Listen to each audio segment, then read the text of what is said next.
안녕하세요. 조성태 박사의 생긴 대로 건강톡톡 아나운서 김민영입니다. 중2병이라는 신조어가 있죠. 혼자만의 세상에 빠져 그야말로 질풍노도의 시기를 겪게 되는 사춘기. 사춘기 자녀가 있는 분들은 하루하루가 사춘기 자녀들과 전쟁이라는 말씀도 하십니다. 그런데요, 이 사춘기 중2병을 이기는 게 있다고 하는데 바로 갱년기라고 하네요. 여러 가지 몸의 변화로 인해 감정의 기복이 심해지고 삶의 허무와 우울감까지 느낀다는 갱년기. 이 갱년기를 잘 보내야 멋진 제2의 인생을 시작할 수 있다고 하는데요. 생긴 대로 건강톡톡, 오늘 첫 번째 주제로 갱년기 증상에 대해서 함께 알아봅니다. 다양한 갱년기 증상으로 힘드신 분들 오늘 시간 주목해 주시길 바랄게요. 자, 그럼 알찬 강의 들려주실 조성태 한의학 박사님 이 자리로 모셔볼까요? 박사님 어서 오세요.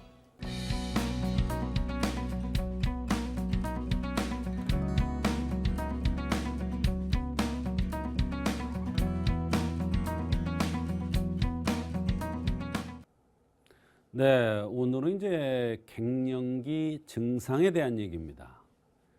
갱년기 증상을 사람들이 중요하게 생각하는 이유가 여러 가지가 있을 수 있겠죠. 우리 의사 입장에서 보면 갱년기 증상이라는 것은 열이 났다 식었다 하면서 진액을 고갈시키는 겁니다. 그러지 않아도 생리가 끝나갈 무렵에부터 시작되는 열이 났다 식었다 하는 현상들은 바로 땀이 나기 때문에 사람들이 화장이 잘 묻지 않고 화장이 지워지고 이러기 때문에 너무 괴롭다고 그러죠. 또 하나는 열이 났다 식었다 하면서 정신이 없어져요. 그건 왜 그러냐면 뇌수 골수가 말라 들어가기 때문에 그렇습니다. 또 그것뿐만 아니라 여기저기가 쑤시고 아픈 증상이 점점 늘어가는 게 특징입니다. 그것은 열이 났다 식었다 그러면서 진액을 말리고 골수, 뇌수를 말리기 때문에 여기저기 뼈골이 아픈 증상도 나타나지만 깜빡깜빡하는 이런 증상도 나타나는 것입니다.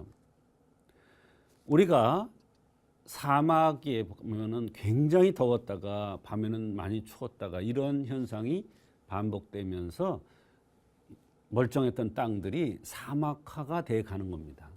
마찬가지로 사람도 그러지 않아도 나이가 들어가면서 점점 노쇠 현상이 나타나서 이런저런 불편한 증상이 나타나는데 그 중간에 바로 갱년기 증상이 나타나면 이런 현상들이 더욱 심해지기 때문에 사람들이 갱년기 증상으로 고통을 받는 것입니다. 그러면 한의학에서는 갱년기 증상을 어떻게 보고 어떤 관점에서 치료를 해줘야 되는가? 생리가 완전히 끝나면서 완경이 되면서 밑에 재활 능력이 떨어지면 밑에 재활 능력이 떨어진다는 건 뭐냐면 생리가 정상적으로 운행이 되면 위로 화가 올라오는 것이 제어가 됩니다. 그런데 이러한 생리가 끝나면서 바로 자궁이라든지 이쪽에서 제 역할을 하지 못하면 바로 열이 혹 났다 추웠다를 반복하는 것이 그러면서 여기저기 아픈 증상들이 나타나는 것이 바로 갱년기 증상이죠. 근데 이 갱년기 증상을 유난히 심하게 겪는 사람도 있고 전혀 갱년기 증상이 없으면서 자연스럽게 그냥 지나가는 사람도 있습니다. 그것은 왜 그럴까요? 바로 체질이 다르기 때문에 그렇습니다.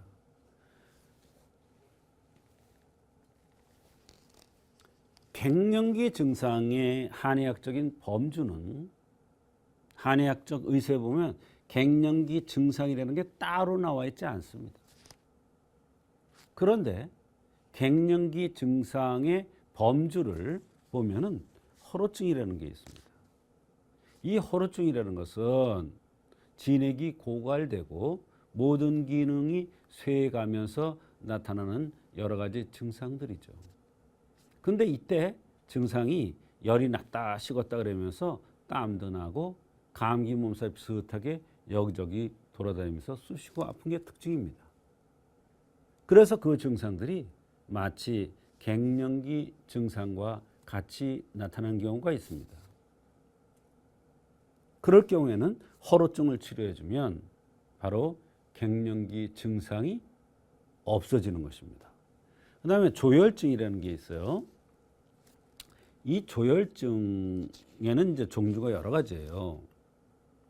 바로 허로에 의해서 오는 조혈증이 있고요. 칠정 조혈증이라는 게 있습니다. 이 칠정 조혈이라는 것은 얼마나 무섭냐면 간질 발작 같은 이런 발작까지 일으킵니다. 열이 났다 식었다 하는 증상들이 간질 발작을 일으킬 수가 있습니다. 열이 났다 식었다 하는 증상이 뼈골이나 뇌수 골수를 고갈시키고 말려버리기도 하지만 간질 발작을 일으킬 수도 있습니다. 그 다음에 발열이라는 게 있는데 발열에는 음어오한 발열이라는 게 있고 오전 발열이 있습니다.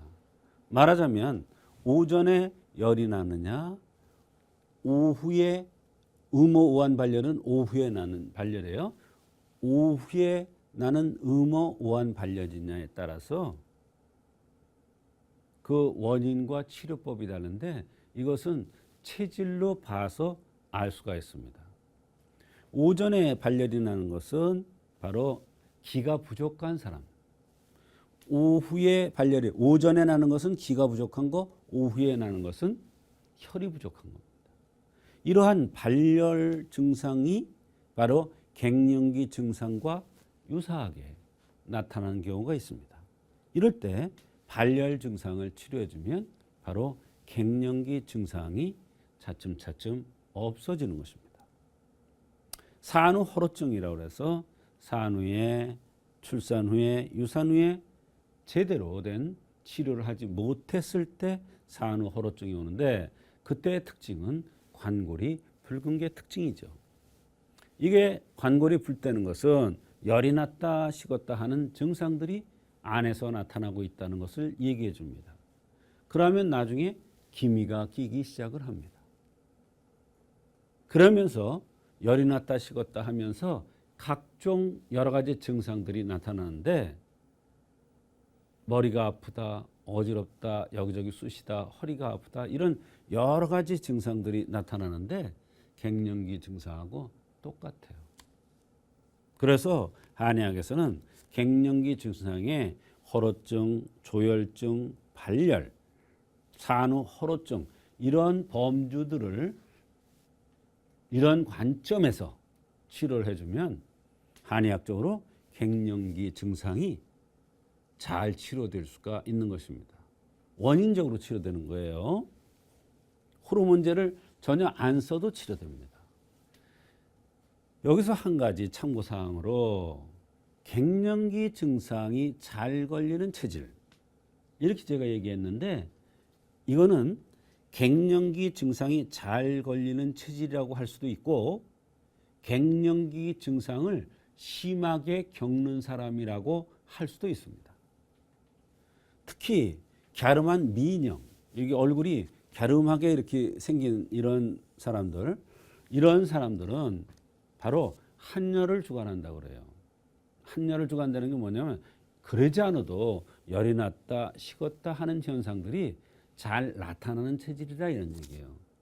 그런 사람들이 완경을 통해서 말하자면 생리가 다 끝나면서 밑에 재우는 능력이 떨어지면 바로 열이 혹 났다 식었다 하는 이런 현상들을 심하게 겪는 사람들이 바로 갸름한 미인형입니다.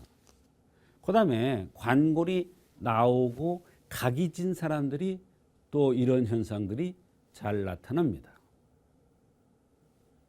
그 다음에 얼굴이 붉은 사람들 이런 사람들은 원래 열이 잘 나지만 생리가 끊어질 때쯤 돼서 밑에 제어하는 능력이 떨어지면 바로 열이 났다 식었다 하는 이런 증상들이 더 심해질 수 있는 것이 바로 면적자입니다. 면적자라는 것은 얼굴이 붉은 사람이다 이런 뜻이죠.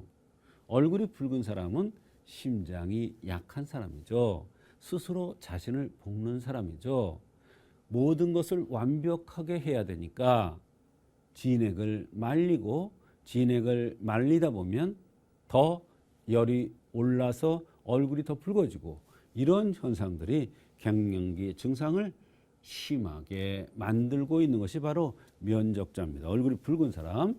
그다음에 관골이 붉은 사람이 있어요. 관골이 붉은 사람은 여러 종류가 있는데 바로 음이 부족돼서 화가 동하면서 관골이 붉은 사람들은 밤에 식은땀을 흘리면서 낮에는 갱년기 증상들이 나타나고 이런 경우를 얘기하는데 이렇게 관골이 붉은 사람들이 바로 갱년기 증상을 심하게 앓고 잘 걸리는 이러한 체질이다. 이런 얘기가 되겠습니다. 그래서 한의학적인 원인은 바로 허로증, 발열에 의한 거, 그다음에 산후 허로에 의한 것이 바로 한의학적인 원인이 되겠습니다. 이런 원인 치료를 하면 호르몬제를 쓰지 않더라도 이게 허로에 의한 갱년기 증상이냐, 발열에 의한 갱년기 증상이냐, 산후 허로에 의한 증상이냐를 알아서 그에 맞게끔 치료를 해주면 한의학적으로 호르몬제를 쓰지 않아도 잘 치료될 수가 있다 이런 뜻이에요.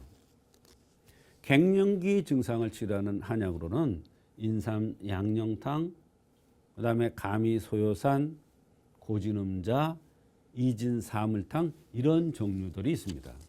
인삼 양념탕은 갸름하게 생긴 사람, 가미소요산은 관골이 나온 사람, 고진음자는 뼈가 굵은 사람, 이진사물탕은 오후에 발열이 잘 나타나는 이러한 사람들입니다. 이와 같이 갱년기 증상은 한의학적으로 여러 가지 관점에서 그 원인을 찾아서 치료하면 호르몬제를 쓰지 않고선도 한의학적으로 근본 원인 치료가 될 수가 있습니다.